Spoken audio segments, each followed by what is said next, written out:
It was a Tuesday. Robert Sands sat in a beige cubicle under the hum of fluorescent lights.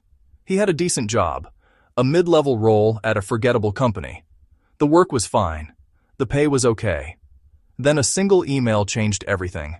It was a rejection. A project he'd poured 2 months into, a plan to streamline a clunky internal process, was shut down. The reason? We've always done it this way. That sentence hit him like a physical blow. He realized he was a cog in a machine he couldn't steer. He went to a small, quiet coffee shop and pulled out a notebook. He wasn't sad or angry. He was focused. He drew a line down the middle of a page. On one side, things he couldn't control: office politics, legacy systems, risk-averse bosses. On the other side, things he could control: his skills, his time outside of work, a small amount of savings. The second list was shorter but more powerful. He decided to stop fixing someone else's broken machine. He would build his own. Robert's journey wasn't a Silicon Valley rocket ship. It was a slow, deliberate climb. For 10 years, he worked for other people. This decade was his apprenticeship. His first jobs were entry-level roles where he learned the grunt work.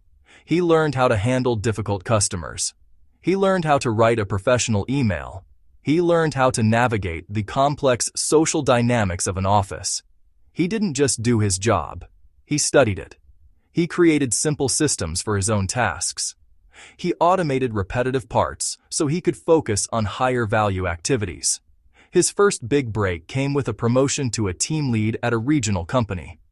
Leadership wasn't about giving orders. It was about removing obstacles.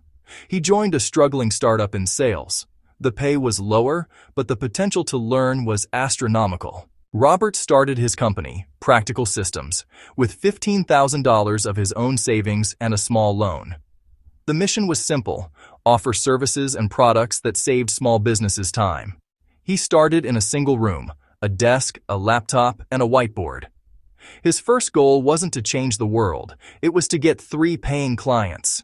He focused on a single, clear offer: a consulting package to help local service businesses streamline their client booking process, deliver value, get proof, get a referral. This simple loop fueled early expansion. By year 3, the business grew to a team of 12 people. The business hit break-even within 3 years.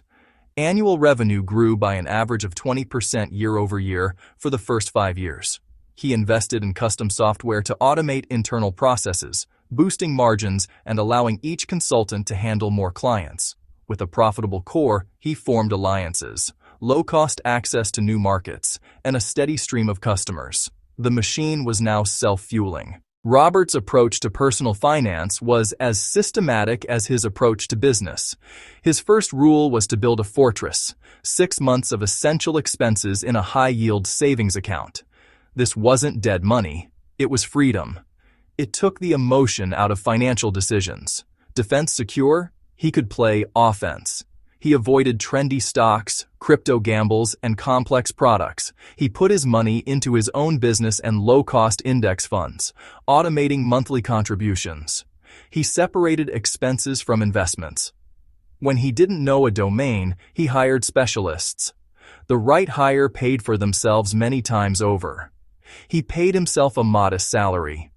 Profits were allocated to taxes, business growth, index funds, and small life upgrades that saved time.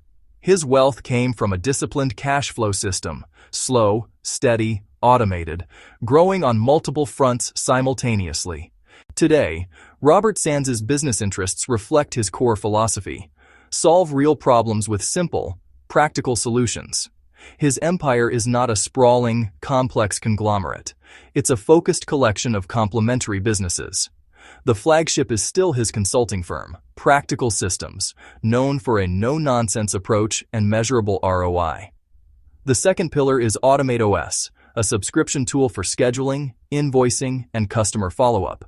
It generates a significant stream of recurring revenue.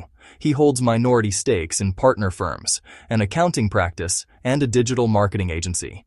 He advises strategically while benefiting from their growth, aligning incentives across a shared ecosystem. No trendy restaurants, no fashion labels, No speculative tech.